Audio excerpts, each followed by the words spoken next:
Nerd fun. Smash the like button. Goodbye. Hail to all, where we do not need. Hail to all. Hail to all. Now come on, Hollywood.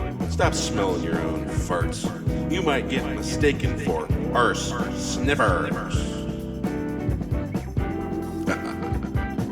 Remember, when you go woke, you go broke. Hail to the fandom menace. Well, hail to all. Well, I was taking a break today, wasn't gonna make a video today. Well, I was wrong. I found something juicy.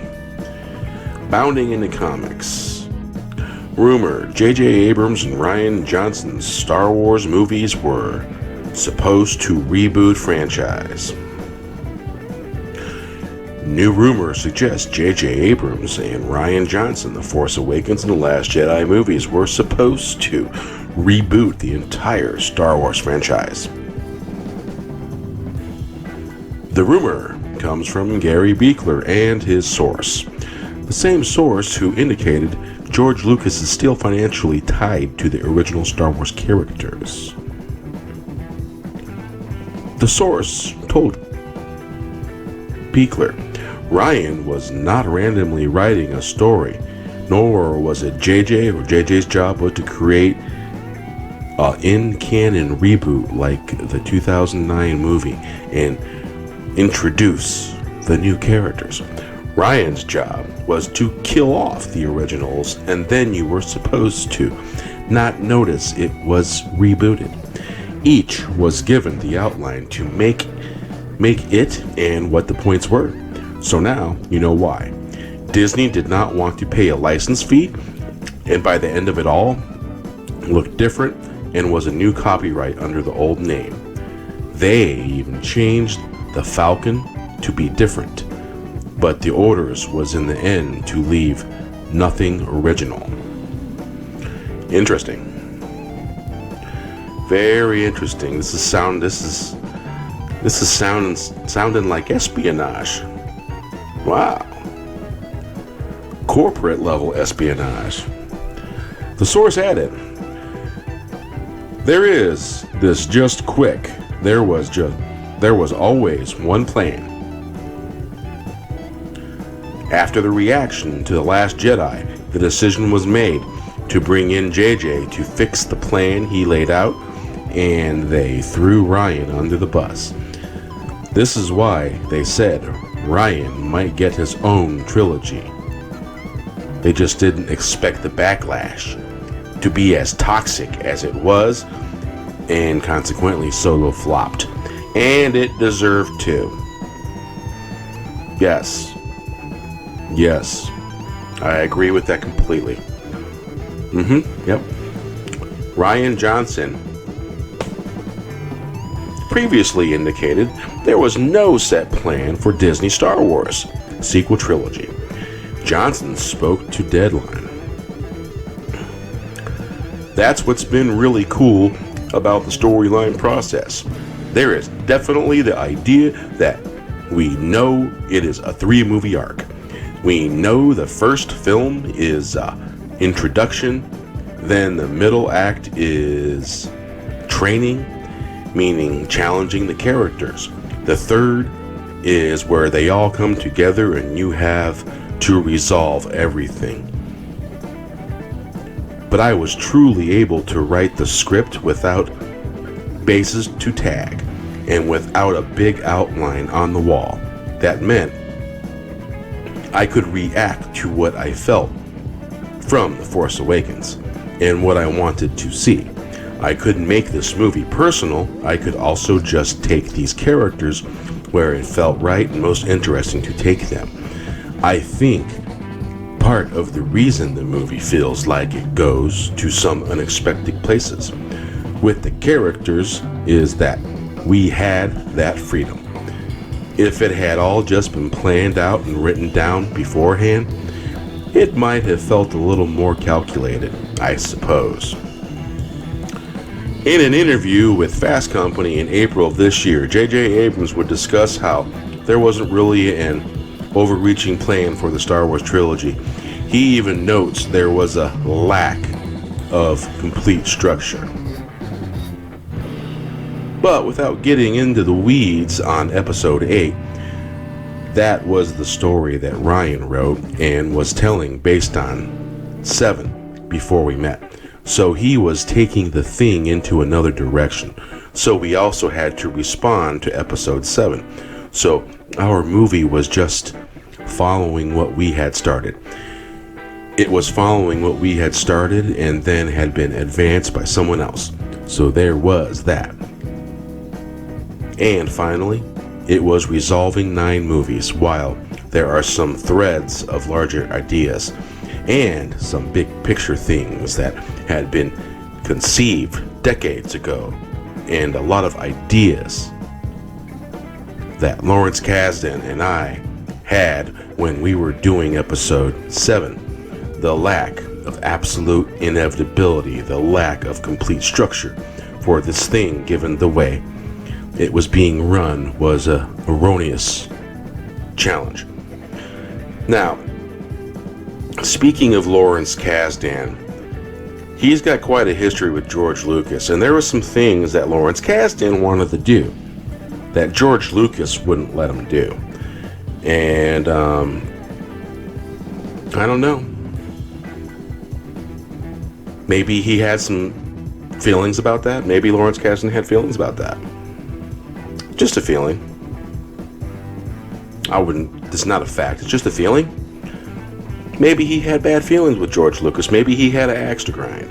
Who knows? It's Hollywood. Back to the article. Interestingly enough, Adam Driver told Vanity Fair that Kylo Ren's story arc had been planned from the very beginning. An overall arc was very not vague, the opposite. It was very clear. There was an end in sight even from the very beginning. The details obviously hadn't been worked out, but we had talked about the very thing that we'd been working towards with this last one.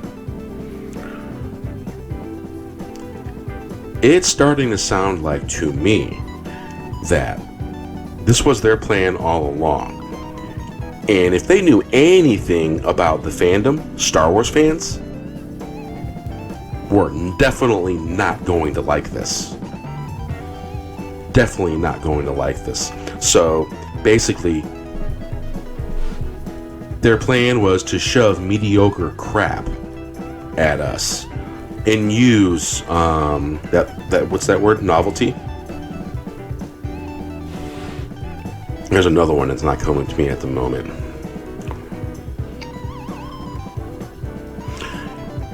Trevorrow spoke to Empire about his firing. Man, I would love to know what he has to say about that because, yeah, I don't want to talk too much about it because I don't want to affect the way the fans get to see these films. It's a non-disclosure thing that they sign, so they can't talk about it because they'll be sued. That's just my opinion. That's probably why. But, you know, an opinion. When we were kids, these movies came to us from far away.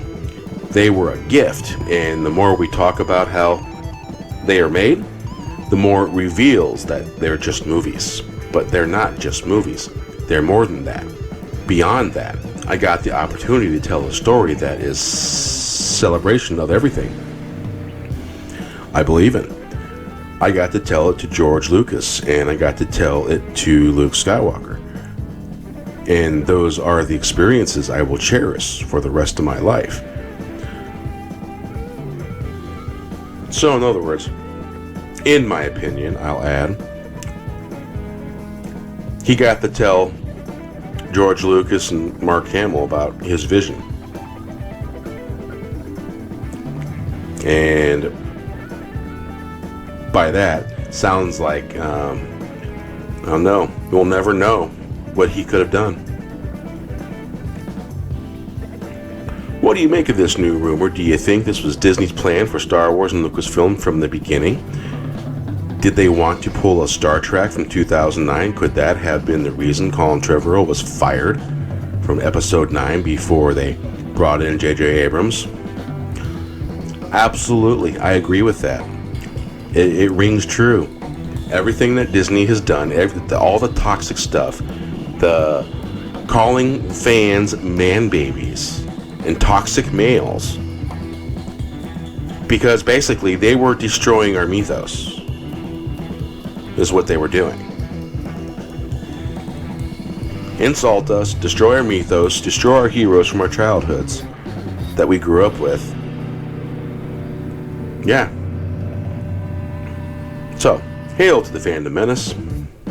Have a great one. Channel and sub to them. Head over to Nerdrotic channel. Sub to him. Head over to Overlord DVD's channel, Lord Doomcott. Sub to him and show some support for those channels.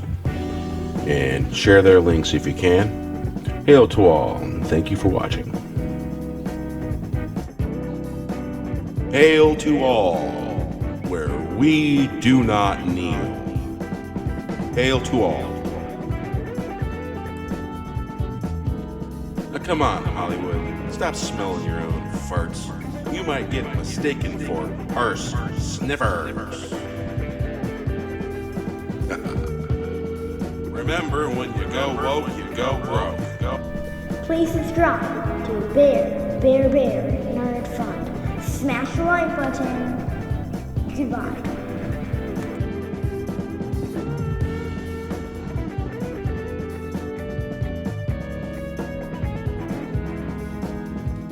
Say hello.